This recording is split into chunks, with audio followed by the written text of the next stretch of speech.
High, আমি পূর্ব বর্ধমান থেকে শৈলী বলছি। কেমন আছো তোমরা সকলে? আশা করি সকলেই খুব ভালো আছে। চলে এসেছি নতুন আরেকটা ভিডিও নিয়ে। প্লিজ কেউ সকালবেলা রান্নাঘরে যাওয়ার পর আমার যা যা কাজ থাকে সেসব কাজই আজকে তোমাদের সঙ্গে শেয়ার। তোমরা সবসময় গুছানো গাছানো ভিডিও দেখো, আজকে একটুখানি এলোমেলো ভিডিও। সকালবেলা ঘুম থেকে উঠে উনানের ছাই ফেলা থেকে শুরু করে তরকারি মরকারি রান্না করা সমস্তটাই আজকে তোমাদের সঙ্গে শেয়ার করবো। আশা করবো তোমরা পুরো ভিডিওটাই দেখবে। আমি রাস্তার পাশে দাঁড়িয়ে দাঁড়িয়ে আর কি ভয়েস ওভার দিচ্ছি। তোমাদের যদি গাড়ির কোনো আওয়াজ হয় তাহলে একটু ম্যানেজ করে নিও। এখানে আমি সকালবেলা উঠেই আগে উনানটা পরিষ্কার করে ছাইগুলো ফেলে দিয়েছি, নাহলে তো আবার আগুনটা ধরতে চাইবে না। তারপরে এখন আমি রান্নাঘরটা ঝাড় দিয়ে নিচ্ছি। তারপরে গিয়েছিলাম কাঠ আনতে। তো কাঠ আনতে গিয়ে আমি ভালো করে একটু ভিডিও করছিলাম। আমি আমার বোনকে বলছিলাম যে একটু ভালো করে ভিডিও করে। আমাদের যেহেতু উনানেই রান্না করতে হয়, তাই জন্য হচ্ছে কি এখানে কাঠ তো আনতেই হবে। সবকিছু গুছিয়ে নেওয়ার পর এখন আমি আগুনটা জ্বালিয়ে নিচ্ছি ভাত বসানোর জন্য। এখন তো আমাকে আগুন জ্বালাতেই হবে। আগুন জ্বালাতে গিয়ে ঘটে গেছিল একটু অঘটন মতো, মানে পাটকাঠির যে আঁশগুলো থাকে ওটা ফরাত করে ধরে গিয়েছিল, আর আমি পাটকাঠিগুলো সব ছেড়ে দিয়েছিলাম।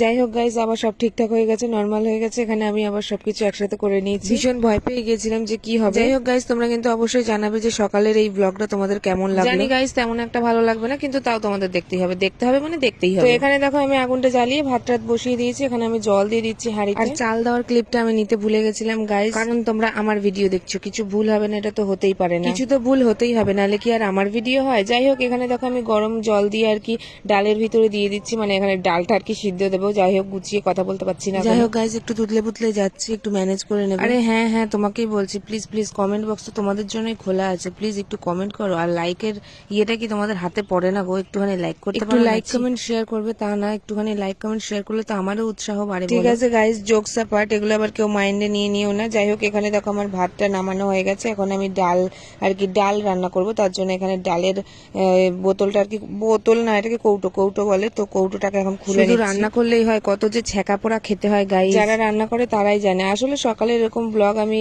শেয়ার করতাম না, দেখলাম যে দুদিন ধরে আমি যেহেতু রান্না করছি তাহলে তোমাদের সঙ্গে একটু শেয়ার করি। আমি সকালবেলা রান্না বান্নাটা একটু খুব কমই করি, মাই করে, বাট মায়ের এখন কদিন ধরে খুব কাজের চাপ পড়েছে, তাই জন্য আমাকেই করতে হচ্ছে। তো এখানে দেখো আমার ডাল টাল ঘোটাঘুটি কমপ্লিট। আমি হাতা দিয়ে ঘুটে নিয়েছি, যেহেতু এই ডালের কাঁটাটা আমি নেই আর কি, তাই জন্য আমি হাতা দিয়ে ঘুটে নিয়েছি। এখানে সোমবারে দিয়েছিলাম শুকনো লঙ্কা আর একটা তেজপাতা। তো তেজপাতাটা আমি এক হাতে ছিঁড়তে পারছিলাম না, তাই জন্য আবার ক্যামেরা বন্ধ করে এখানে ছিঁড়ে। তোমরাই কমেন্ট করে বলবে যে আজকের এই সকালের ব্লগটা তোমাদের কেমন লাগলো। তো এখানে আমি এই যে দেখতেই পাচ্ছ সোমবার দিয়েছি। তো এখন আমি ডালটা এটার মধ্যে দিয়ে দেবো। এটা একটু ভাজা ভাজা হয়ে গেলে, মানে কালচে কালচে টাইপের হয়ে গেলে এটার মধ্যে আমি সোমবারটা দিয়ে মানে ডালটা দিয়ে দেবো। তোমরা বাড়িতে কারা কারা রান্না বান্না করো অবশ্যই কিন্তু, আর আমার রান্নার মধ্যে কোথায় কি ভুলভ্রান্তি হয়েছে সেটা অবশ্যই আমাকে জানিয়ে দিও। আর আমার যদি রান্না বান্নার মধ্যে কোনো ভুলভ্রান্তি হয়েও থাকে তাহলে আমাকে একটু প্লিজ ক্ষমা করে দেবে ছোট বোন। তো গাইজ, তোমরা যদি এই ভিডিওটার এই পর্যন্ত চলে এসে থাকো তাহলে অবশ্যই লাইক কমেন্ট শেয়ার করে দেবে। দেখা হচ্ছে তোমাদের সঙ্গে নেক্সট ভিডিও। আজকের ভিডিওটা কেমন লাগলো অবশ্যই কিন্তু জানাবে, জানাতে কিন্তু একদম ভুলবে না। ফেসবুক পেজটা যদি তোমরা ফলো করে না থাকো তাহলে অবশ্যই ফলো করে দেবে। টাটা।